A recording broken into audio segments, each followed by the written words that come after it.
फातिमा बेटा, जी बाबा। ये कुछ पैसे हैं जो अपने चाचू रजाक को दे देना, और ध्यान रखना कहीं गुम ना जाएं। आप फिक्र मत करें बाबा, मैं इनको ऐसी जगह रखूंगी जहाँ इनको आप भी नहीं ढूंढ सकेंगे। अच्छा, तो ऐसी बात है, तुम इसे कहीं पे भी रखो, मैं तुम्हें ढूंढ के दिखाऊंगा। अच्छा तो चलें बाबा, अब ढूंढ के दिखाएं। अच्छा ठीक है, चलो मैं ढूंढ के लाता हूँ।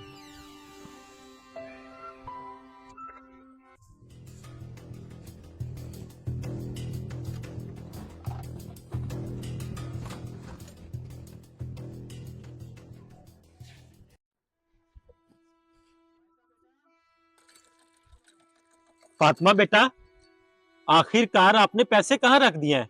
मैं तो ढूंढ ढूंढ के थक गया हूँ। रुके बाबा, मैं अभी लेके आती हूँ। बाबा ये रहे आपके पैसे।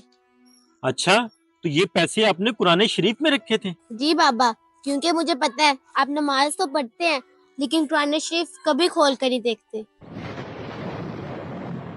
बेटा, मैं समझ गया कि आप मुझे क्या समझाना चाह रही थी। आइंदा मैं नमाज के साथ साथ कुरान पाक की तिलावत भी करूंगा। वीडियो अच्छी लगे तो शेयर लाजमी करना।